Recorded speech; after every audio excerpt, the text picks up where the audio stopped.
అందరికీ నమస్కారం అండి. ముందుగా అయితే అందరికీ శ్రీరామనవమి శుభాకాంక్షలండి. ఈ పవిత్రమైన రోజున స్వామివారికి సమర్పించే 3 అతి ముఖ్యమైన ప్రసాదాలు ఎలా చేసుకోవాలో చూసేయండి. ముందుగా అయితే చలివిడిని ఎలా చేసుకోవాలో చూద్దామండి. అందుకోసం ఒక ప్లేట్ తీసుకొని అందులోకి 1 కప్పు వరకు వరిపిండిని అయితే వేసుకోవాలండి. దీనికోసం శుభ్రంగా కడిగినటువంటి 2 లేదా 3 కప్పుల బియ్యాన్ని 4 గంటల సేపు అయితే నానబెట్టుకోవాలి. తర్వాత వాటర్ అనేవి లేకుండా ఆరబెట్టుకొని దాన్నైతే మిక్సీ పట్టుకోవాలి. మిక్సీ పట్టిన ఆ పిండిని జల్లెడలో వేసి జల్లించాలి. అప్పుడు మనకు ఇలాగా మెత్తటి వరిపిండిని అయితే వస్తుంది. మనం తీసుకున్నటువంటి 1 కప్పు వరిపిండికి 3/4 కప్పు బెల్లం తురుము అయితే సరిపోతుంది. బెల్లం తురుము వేసిన తర్వాత ఆ ముక్కలు అనేవి కలిసే విధంగా బాగా ప్రెస్ చేసుకుంటూ అయితే కలుపుకోవాలి. ఇదే ప్రాసెస్ని మీరు మిక్సీ జార్లో కూడా చేసుకోవచ్చు. తర్వాత దాంట్లోకి 2 చెంచాల వరకు నెయ్యిని అయితే వేసుకొని బాగా కలుపుకోవాలి. పిండి అనేది మీకు ఇంకా పొడిగా అనిపిస్తే కొంచెం వాటర్ అనేవి కూడా యాడ్ చేసుకొని కలుపుకోవచ్చు.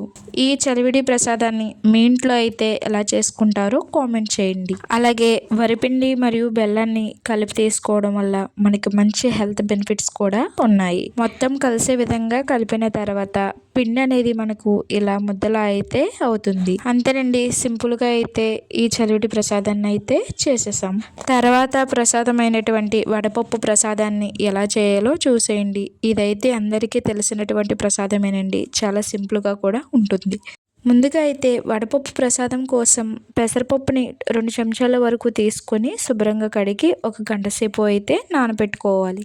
గంట సేపటి తర్వాత పెసరపప్పుని మరలా ఒకసారి శుభ్రంగా కడిగి వేరొక బౌల్లోకి అయితే తడి అనేది లేకుండా తీసుకోవాలండి. ఈ వడపప్పు ప్రసాదాన్ని స్వామివారికి నివేదించేటప్పుడు ఒక చిన్న బెల్లం ముక్కను కూడా ఉంచి నివేదించాలండి.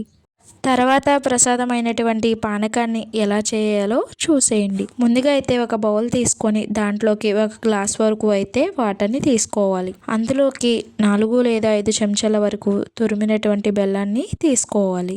1 గ్లాస్ వాటర్కి 4 టేబుల్ స్పూన్ వరకు బెల్లం అయితే సరిపోతుంది. మీకు ఇంకా స్వీట్నెస్ కావాలి అనుకుంటే యాడ్ చేసుకోవచ్చు.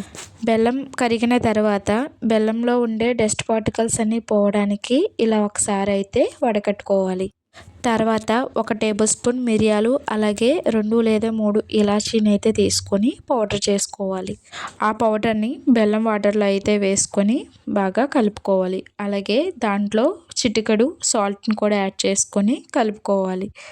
ఈ పవిత్రమైన శ్రీరామనవమి పర్వదినాన మనం చేసుకుని ఈ పానకంలో అయితే ముఖ్యంగా అయితే తులసాకులు అనేవి వేసుకోవాలి. శ్రీరామనవమి రోజున పానకంలో తులసి ఆకులు ముఖ్యంగా ఎందుకు వేస్తారంటే శ్రీరామనవమి అనేది మనకు వేసవి కాలంలో అయితే వస్తుంది. అప్పుడు మన బాడీ హీట్ అయితే ఎక్కువ అవుతుంది. మనం చాలా డీహైడ్రేట్ అవుతాము.